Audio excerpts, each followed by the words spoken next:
for another community builds feature. We're gonna go light on the community builds and let's go to our roots, racing. We're gonna check out the truck I've been racing in personally for the last 4 or 5 years with Nick Whetstone in Rubik Racing's Geiser G6. Coming in at a price tag of about $750,000 or so dollars. Let's start digging into the details of what makes trophy trucks a trophy truck. And we're gonna be quick through this. We're up in Las Vegas for a big race. We did qualifying today and we have a lot of stuff we need to get wrapped up on the truck for the race tomorrow. So the heart of this beast is a Dugans race engine that's built by Dugans Motorsports out of Riverside, California. It's based off of a big block Chevy, but nothing about it is stock. It's custom heads, custom block, custom crank, all the internals. Right now, to the crank, it's sitting at about 1,200 horsepower.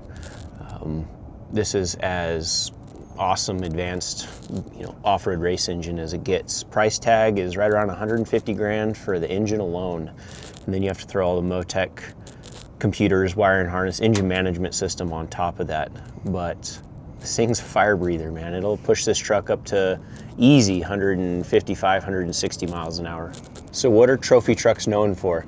Going through the big bumps. If that's in San Felipe or in Las Vegas up at the Mint 400.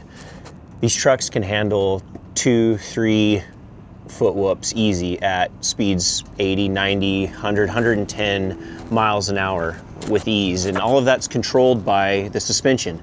Everything is one-off designed. This truck is a Geiser Brothers trophy truck, meaning every part on this truck was built in-house. The suspension is my personal favorite, Fox Factory. Fox shocks just really set themselves apart from other manufacturers out there for the pure control they have. And what I mean by that is some of the other manufacturers feel more like a boat, more Cadillac, squishy. Fox has a very aggressive feel while keeping everything nice and soft. It feels like a race car.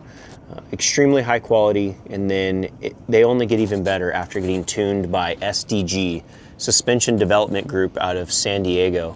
You put that package together and this truly is the highest quality suspension that you can put on a trophy truck race car of this caliber. And the shocks obviously are connected to the suspension.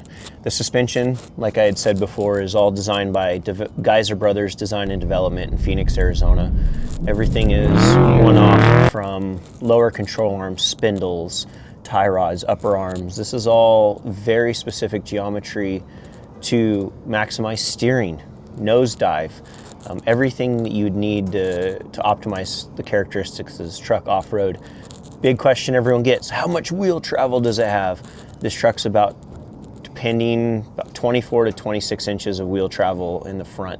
What gives a trophy truck its ride is the up travel. If you notice at ride height, how much shock shaft is still showing. So up travel is how much the tire can move upwards from its static ground, I'd say your ground clearance ride height.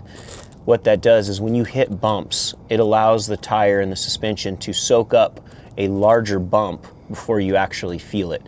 That's what gives a trophy truck its ride quality. Down travel on the front suspension is everything the wheels moves down from ride height. Down travel on the front suspension helps with steering. It keeps your tire on the ground through bumps so you have more control. Tires on the ground, you can brake, you can steer, handle better. There is no better brake system than Brembo. This truck has big calipers, 6-piston Brembo calipers, Brembo rotors. These trucks come in at 6,200 pounds or so, and to slow them down, a 40-inch tire, it takes a lot of clamping force. Brembo is top of the line, and so, like I'd said, there is no expense spared on this truck. This is all the top of the line components. So big brake system, you have big power, you have to slow it down for corners. We utilize Brembo. I'm a diehard Toyo tires guy. Absolutely. There is no better option for overlanding, adventures, daily drivers. In the desert, in racing, however, BFG does have the advantage for their race tire.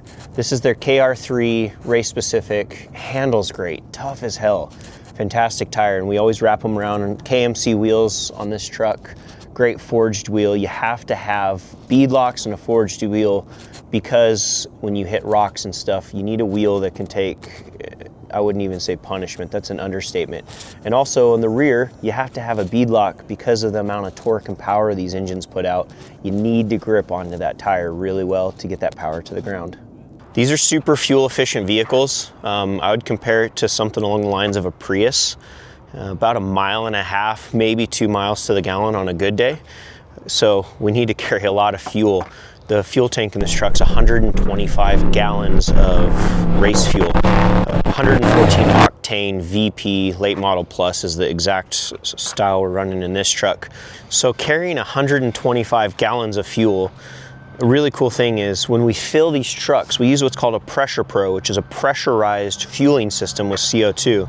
The one on the left is your vent, the one on the right is your actual filling. We can fill these trucks in about 40 seconds. So 125 gallons of fuel, 2 rear tires in 40 seconds. Let's start moving up towards the front of the truck. You got your spare tires, your max tracks, pretty straightforward. Even coming around here, you see these marks right here. Well, that is for a strap. This is actually for a spare, when you change the spare tire, because the truck does have an onboard jack system. When I jump out, I hook this one here, hook this one in the top, and what ends up happening is when the jack comes out, this limits the travel so the tire gets high enough off the ground.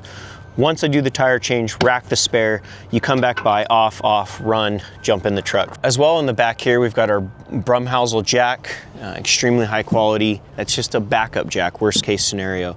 Moving forward from that is our cooling system.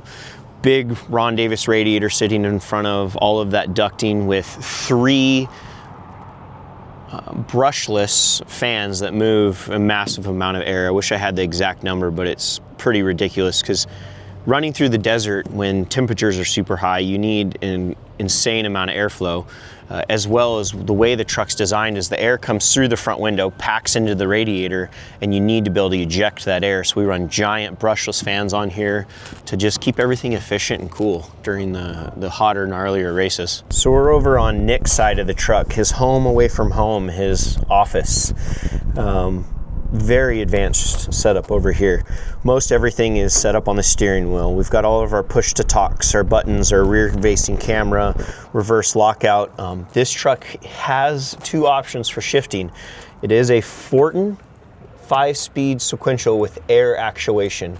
What that means is each gear, you don't have a clutch that's controlled by the computer, but when you hit one of these paddles to shift gears, it uses air, an air ram, air actuator. And so what that does is it really gives a positive pressure on shifting gears. Very violent, but very effective. So being air actuated, very, very effective way to shift. Transmissions in these trucks, especially this one, all one-off, all big parts. You literally have cryo heat treated gears and all billet parts by Fortin out of San Diego, California. Transmission in this truck probably runs in the $40,000 to $50,000 range and takes the abuse that we give it quite well. Moving over from that, we have Nick's Motec display on his side. He sees the basics over here. He sees what gear he's in, RPMs, speed, engine oil, just the stuff to keep the truck alive. And when I told you a little bit ago about 2 options, is the number 1 way to shift the truck is paddle shifts, up and down. If for some reason this doesn't work, you can hit a butt over here on the Motec keypad and go back to the stick shift. So we have redundancy a lot in these trucks. And when I say redundancy, we have 2 starters. So if a starter goes bad, we've got 2 batteries, we've got 2 alternators, 2 fuel pumps. We always have backups because desert racing is so violent. You have to have redundancy, otherwise you're just gonna DNF almost every single race. Small GPS on Nick's side, again, 2 GBSs, redundancy. As simple as possible, but also very effective, keeping as much line of sight as we can out of the truck so he can stay focused. His job is everything out there. My job is everything in here. That's how a good team works. He keeps us focused out there. He keeps us fast.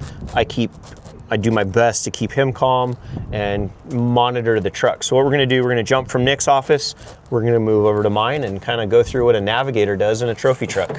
So moving over from Nick's side to my side of the truck, a lot of people ask, why do you need a navigator? You know, drivers can do it on themselves. These trucks are extremely fast. It's an extremely intense environment, so good teamwork is how you win races. And what I mean by that, Nick is so focused out there making sure we're going fast and we're safe, and he's setting up for corners and taking the right lines, that my job is to tell him all of the info out there. We're coming up to a corner, I'm gonna tell him what the degree of corner is. If we're going up over a rise where we can't see, he needs to know what's after that so we don't have to slow down for that rise, or the opposite, we do need to slow down for that rise. We're not losing valuable time. On top of that, there's dangers, there's big bumps, there's whoops, there's everything you can think of. There's washes and drop-offs and cliffs, and in Mexico, there's oceans and trees, and anything you can think of, we deal with it. And so my job is to make sure I have all of those notes in the GPS to continually talk to Nick, tell him this is what's going on, this is what we have coming up, keep him informed and keep him calm. That way we can be the fastest we can possibly be and win races overall. Communication is massive, and also personality, working together, because you are in such an intense environment that adrenaline can take over, tempers can take over, and you really need to build a mesh together and know what he's gonna do and he knows what I'm gonna do without us even thinking or discussing it. So GPS, that's how I do that. 2 Motec keypads is how we run all of the lights, all of everything with the truck. I can start the truck from over here. I can go through and look at our tire pressures and everything, what exactly is going on. So if we get a slow leaker or a flat, I can monitor that. Scroll through all of the info of the engine as far as temperatures and sensors, and there's so many sensors in these trucks that you can go through everything. If you have a fan going bad, or if you have a shift module going bad, or if you have a fuel injector going bad, you can monitor all of that and radio it back to our pits and our race team. That way they have more knowledge of what's happening when you come in, so they can be quicker and more effective on fixing the truck. Lot going on over here. Have to just make sure that we keep it all, like I've said before, Nick's job's out there, my job is the truck and Nick, and keeping it all as effective as possible. We're in dusty environment, so we have fresh air plumbed straight into our helmets with an air conditioning system. So we have cold air blowing into our helmets to keep not only the carbon monoxide building up inside of our helmets, but also a dust-free environment. Live stream cameras built in, tons of technology, but on this entire $750,000 truck, there's one thing that takes the cake that is better, in my opinion, than all of this cool big power and stuff like that, and that's our toolkit. I mean, you guys, this is the OG. This exact mount is the one we tested it with. It's got at least 3,000 race miles on it. It weighs about 22 pounds. It's been through hell. It's been used a lot, and this is the one that we actually have been testing everything with. It's one of our older designs. It's still going strong. It's exactly how we mounted the tools in the race trucks. We appreciate you checking everything out. Let's go back outside the truck and wrap this video up. We got a race to prepare for. The pit team's calling us over there, and so let's wrap this walk around up, and we appreciate you hanging out with us.